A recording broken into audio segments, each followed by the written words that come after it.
Hello everyone. In this lecture you will learn about the terminal velocity. The definition and the expression of terminal velocity we will discuss in this lecture. So first of all we define the terminal velocity. जब भी कोई एक small spherical body, whenever a small spherical body falls freely under gravity in a viscous fluid, कि अगर हमारे पास में कोई एक ऐसा फ्लूइड है जिस फ्लूइड में एक स्मॉल स्फेरिकल बॉडी जो है वो फॉल कर रही है फ्रीली, यानी फ्री फॉल की सिचुएशन है, तो उस समय क्या होता है, इनिशियली जब वो फॉल होती है then due to the gravitational acceleration its velocity increases.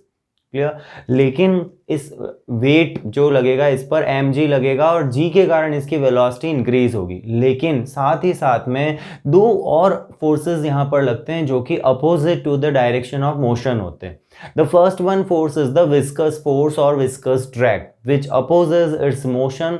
Viscosity of the fluid के कारण ये विस्कस फोर्स लगता है, और स्टोक्स लॉ से हमें पता है कि ये viscous force velocity of body के डायरेक्टली प्रोपोर्शनल होता है। जो स्टोक्स लॉ है उसका एक्सप्रेशन है F equals to 6 pi eta VR।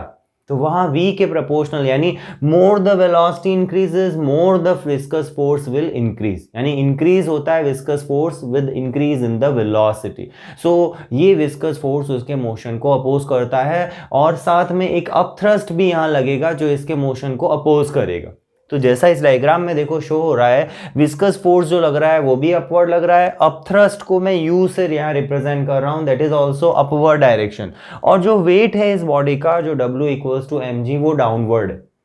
तो जब ये स्मॉल स्फेरिकल बॉडी इस विस्कस फ्लूइड में फॉल होती है तो एक कंडीशन ऐसी आती है, वेलोसिटी इंक्रीज होते होते टर्मिनेट हो जाती, यानी मैक्सिमम वेलोसिटी वो गेन कर लेती है body and then it becomes constant. उसी मैक्सिमम कांस्टेंट वेलोसिटी को हम टर्मिनल वेलोसिटी से डिफाइन करते हैं।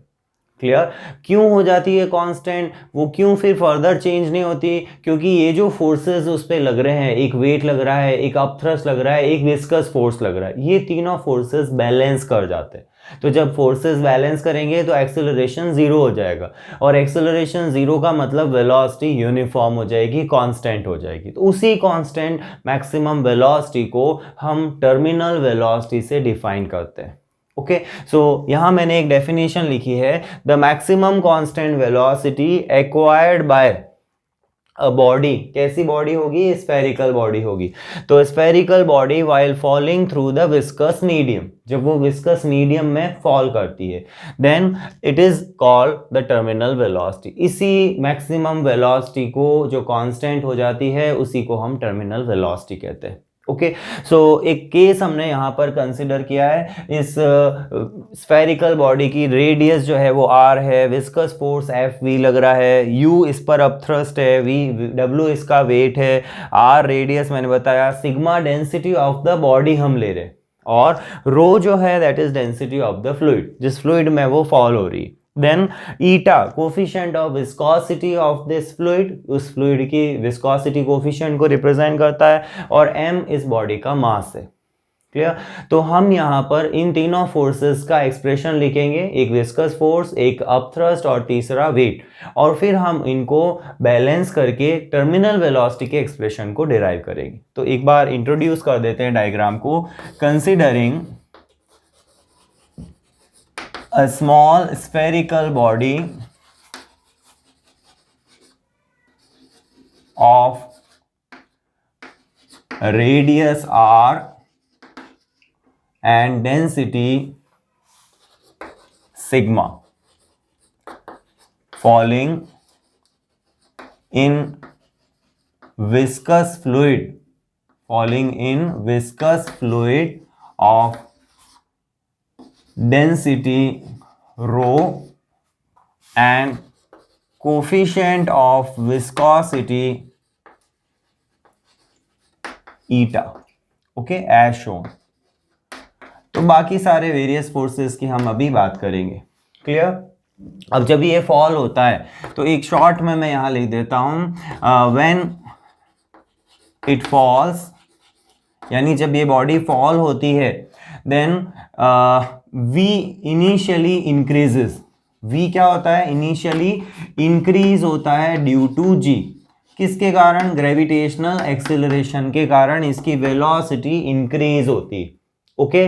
बट द विस्कस फोर्स या विस्कस ड्रैग भी हम इसको कह सकते हैं, F V also increase which opposes its motion, which opposes its motion, यानी ये इसके मोशन का अपोज करता है, और ये भी विस्कस फोर्स भी इंक्रीज होता है। क्यों होता है, according to the Stokes law, since F V जो है that is 6 pi eta V R, और ये जो है वेलोसिटी के डायरेक्टली प्रोपोर्शनल होगा। कौन सा फोर्स, ये विस्कस फोर्स, इसको हम अभी इक्वेशन 1 कह देते हैं। ये किधर लग रहा है, ये अपवर्ड लगता है, ठीक है, इट विल एक्ट अपवर्ड, जैसा हमने यहाँ पे बताया। ये जो लेयर्स होती हैं ये इसका अपोज करती हैं फ्लूइड की, उस बॉडी के मोशन को।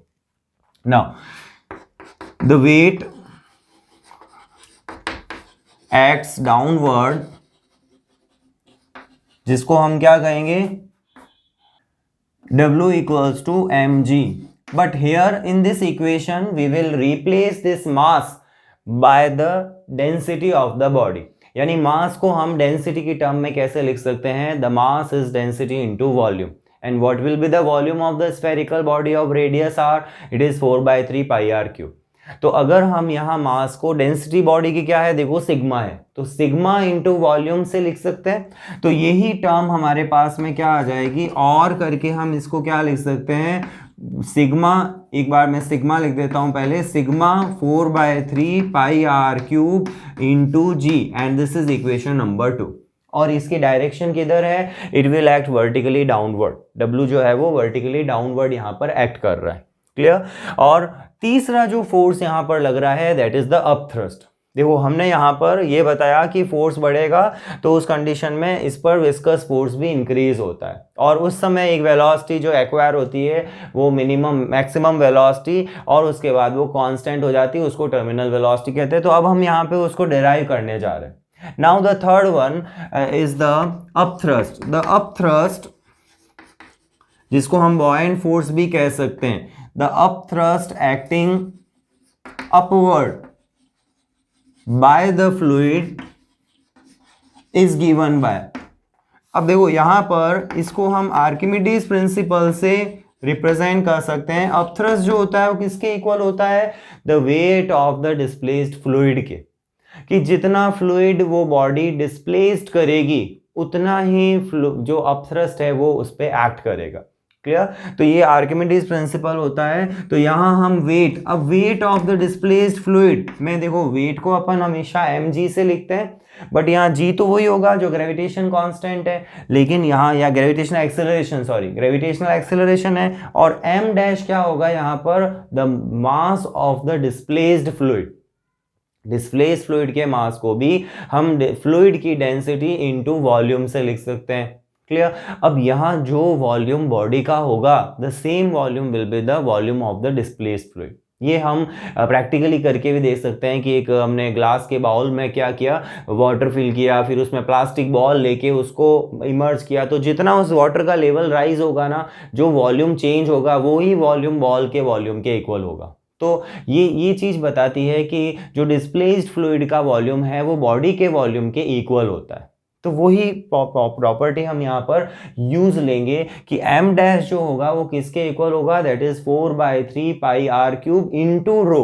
इस बार जो डेंसिटी होगी वो किसकी होगी, फ्लूइड की होगी। तो जो चेंज आएगा वो फ्लूइड की डेंसिटी में आएगा, and that will be rho, remaining the volume will be same and g is also same, and this is equation number 3.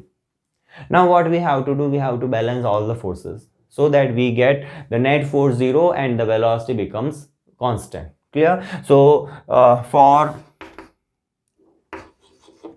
terminal velocity,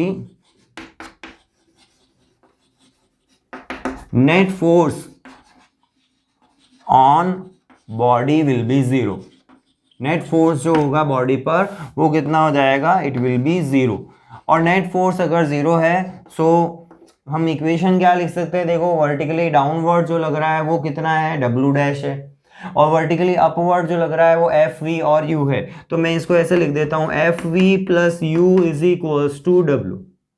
upward forces downward forces को बैलेंस कर रहा है, ठीक है, यानी डाउनवर्ड फोर्स को बैलेंस कर रहे हैं। Now just substitute the values, तो ये हो जाएगा 6 पाई ईटा, v को अब हम vt लिख देते हैं, लाइक ये टर्मिनल वेलोसिटी अगर है तो vtt सबस्क्रिप्ट में है, टर्मिनल को रिप्रेजेंट कर रहा है, and into r plus 4/3 pi r cube into rho G is equals to 4/3 pi r cube into sigma जी।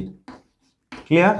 तो ये हमारे पास में ये वैल्यूज आ गई जो हमने यहाँ पर सब्स्टिट्यूट की है किसके रिगार्डिंग, W, U और FV, जो इक्वेशन 1, 2 और 3 है। नाउ इसमें देखो, एक तो हम 2 से इस इक्वेशन को कैंसिल कर सकते हैं, एक पाई कैंसिल हो जाएगा, कॉमन लेके हम पाई को कैंसिल कर सकते हैं, एक ये 2 से कैंसिल हो जाएगी, यहाँ भी ये 2 अपीयर हो जाएगा और यहाँ ये 3। ओके, 2 से हमने इस इक्वेशन को कैंसिल किया, एक R भी यहाँ कैंसिल होगा। क्लियर? जो R की वैल्यू है ना, देखो ये एक R, ये R स्क्वायर बन जाएगा और ये भी R स्क्वायर बन जाएगा, तो मैंने एक एक R की वैल्यू भी कैंसिल आउट कर दी। नाउ व्हाट रिमेन्स, हम इस टर्म को उधर शिफ्ट करेंगे बिकॉज हमें VT कैलकुलेट करना है।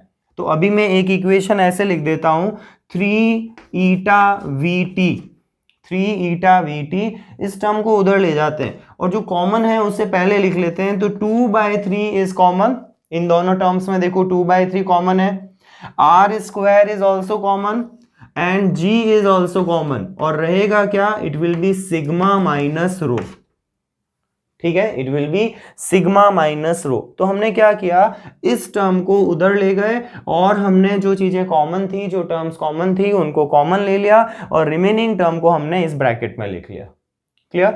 नाउ अब हम अगर यहां से VT लिखें तो ये 3 ईटा भी यहां डिनोमिनेटर में शिफ्ट कर देते हैं, तो उससे हमारे पास देखो फाइनल एक्सप्रेशन क्या आ जाएगा टर्मिनल वेलोसिटी का, this will be equals to, terminal velocity is 2/9 ईटा।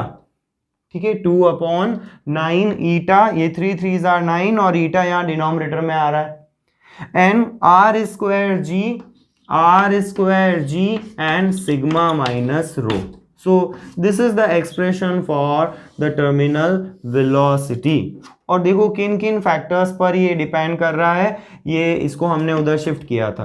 तो the factors on which it depends are first R square के डायरेक्टली प्रोपोर्शनल, ईटा के inversely proportional, and difference of the densities of the body and fluid, उस difference के भी ये directly proportional है। तो किन किन फैक्टर्स पे ये डिपेंड करता है, देखो मैं यहां लिख देता हूं एक बार, V proportional to 1 eta, V proportional to R square and V proportional to difference of this rho and sigma, sigma minus rho इसको हम लिख देते हैं। So on these 3 factors it depends, G is constant and 2 and 9 are constant. So in 3 factors पर ये velocity जो है वो डिपेंड करती है। So this is all about the relation of the terminal velocity, यानी डेरिवेशन हम इसका कर रहे हैं और उसकी एक डेफिनेशन हमने यहाँ पे दी कि किसको टर्मिनल वेलोसिटी कहेंगे। बहुत इजी डेरिवेशन है, केवल आपको 3 फोर्सेस लिखने हैं, तीनों फोर्सेस को बैलेंस करना है और उसको थोड़ा सा मैथमेटिकली सॉल्व करके उसका एक्सप्रेशन लिखना है। मास को कन्वर्ट करना है डेंसिटी और वॉल्यूम स्फीयर का 4/3 पाई r क्यूब होता है। So it is very easy and important also. So write down this one.